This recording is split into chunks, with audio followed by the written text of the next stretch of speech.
మీరు ఇప్పుడు ఈ ఎపిసోడ్ ఏదైతే ఉందో ఒక ఎమ్మెల్యే గారు ప్రభుత్వ ఉద్యోగుల మీద దాడి చేసినటువంటి సంఘటన అవన్నీ కూడా సీసీ ఫుటేజ్లు అవన్నీ కూడా విచారణలో పూర్తిగా ఆయన ఖచ్చితంగా దాడి చేశాడని చెప్పేసి వాళ్ళు మెడికల్ ఎమ్మెల్సీ అవన్నీ కూడా కలెక్ట్ చేస్తే ఎమ్మెల్యే గారికి ఏ శిక్ష పడే పరిస్థితి ఉందండి? అసలు శిక్ష పడుతుందా? అసలు చర్యలు తీసుకుంటే కదా బ్రహ్మనాయుడు గారు, శిక్షల దాకా వెళ్ళిపోయారు మీరు. ఇప్పుడు బీసీ జనార్దన్ రెడ్డి గారు ఇందాక మీరు అడిగారు ఏ ఎమ్మెల్యే గారు లేకపోతే ఏ మంత్రి గారు తమ్ముడు దాడి చేశాడండి పోలీసుల మీద అని చెప్పేసి నేను అప్పుడు సబ్జెక్ట్ కరెక్షన్ అప్పుడు చెప్పలేకపోయాను ఇమీడియట్ గా.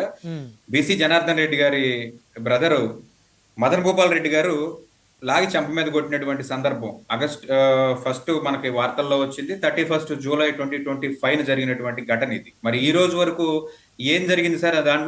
దానిలో ఏం జరిగిందో దీనిలో కూడా అదే జరుగుద్ది. రేపు ఇంకొక దాడి జరుగుద్ది, దానిలో కూడా ఇదే జరుగుద్ది. ఆ రోజు కూడా ముఖ్యమంత్రి గారు, ఉప ముఖ్యమంత్రి గారు, రాష్ట్రంలో ఉన్నటువంటి అందరు మంత్రులు కూడా ఉలిక్కి పడినటువంటి సందర్భం. అప్పుడు ఏ తీసుకున్నారో చర్యలు, ఆయన ఎంతకాలం అరెస్ట్ చేసి లోపల పెట్టారు, ఏ శిక్షలు పడినాయి అనే దాని మీద ఏదో ఉందో ఈ రోజు ఇది కూడా అదే జరుగుతుంది. ఇప్పుడు వెంకటేష్ గారు ఒక విశ్లేషకుడుగా, ఒక సీనియర్ హైకోర్టు అడ్వకేట్ గా మీరు నిరుత్సాహాన్ని మీలాంటి వాళ్ళే వ్యక్తం చేస్తే ప్రజలు ఇంకా నిరుత్సాహపడతారు. ఎందుకంటే చెప్పండి, ఇట్లా జరుగుతాయి. ఎమ్మెల్యేలకు ఒక ప్రజాప్రతినిధి కూడా మీరు ఒక అడ్వకేట్ గా ఒక మెసేజ్ ఇవ్వండి. ఈ తప్పు చేస్తే మీకు కూడా ఈ శిక్షలు వర్తిస్తాయని చెప్పండి మీరు. అంతేగాని మీరే నిరుత్సాహపడితే ఎట్లండి? అసలు ఈ రోజు వ్యవస్థలు అలా తయారైనవి. ఇప్పుడు ఈ రోజు మంత్రికి భయపడి ఆ శాఖ ఉన్నతాధికారి లాంగ్ లీవ్ పెట్టి పారిపోయాడు.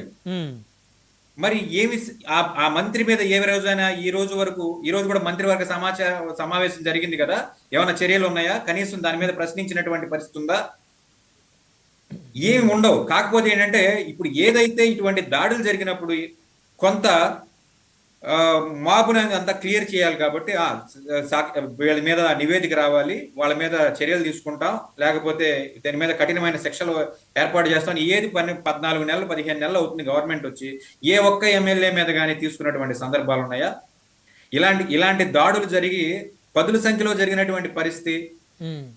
ఈరోజు ప్రతిపక్షంలో అక్కడ జేసీ ప్రభాకర్ రెడ్డి గారి వ్యవహార శైలికి అక్కడ ప్రతిపక్షంలో ఉన్నటువంటి నేత నియోజకవర్గంలో మంచం వేసుకుని పడుకునేటువంటి పరిస్థితి. ఇప్పుడు ఆ ఎపిసోడ్ గతంలో కూడా ఆయన కేతిరెడ్డి పెద్దారెడ్డి గారు ఆయన ఎమ్మెల్యేగా ఉన్నప్పుడు జేసీ కుటుంబాన్ని అదే విధంగా వేధించారు. అలాగే ఏ రోజు కూడా నియోజకవర్గంలోకి రానియకుండా చేయలేదు బ్రహ్మనాయుడు గారు.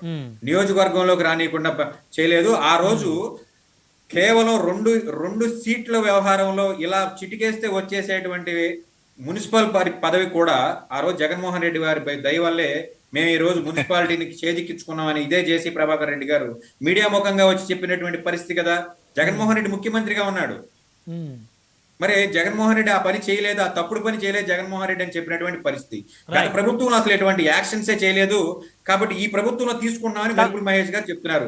మీకు తెలియదు ఏంటంటే 2020లో అమరావతికి సంబంధించి వెలగపూడి అనే గ్రామంలో మరియమ్మ అనే ఒక మహిళ చనిపోయింది సార్, 2 గ్రూపులు కొట్టుకుని. దీని వెనకాల ఎవరున్నారయ్యా అని చెప్పేసి అన్నప్పుడు ఆ రోజున సాక్షాత్తు వైఎస్ఆర్సీపీ ఎంపీ మీద మర్డర్ కేసు పెట్టించినటువంటి పరిస్థితి అప్పుడు ఉన్నటువంటి ప్రభుత్వం. ప్రత్యక్షంగా అతను అక్కడ లేకపోయినప్పటికీ కూడా ఆ రోజు జరిగినటువంటి గొడవలో అతని పేరు వచ్చింది కాబట్టి అప్పుడు ఉన్నటువంటి హోంమంత్రి, మహిళా హోంమంత్రి అయినటువంటి హోంమంత్రి, అక్కడ ఉన్నటువంటి ఎంపీ ఆ స్థానిక నియోజకవర్గం కాకపోయినప్పటికీ కూడా అక్కడ నివాసం ఉంటున్నాడు కాబట్టి అతని మీద మర్డర్ కేసు పెట్టించినటువంటి పరిస్థితి.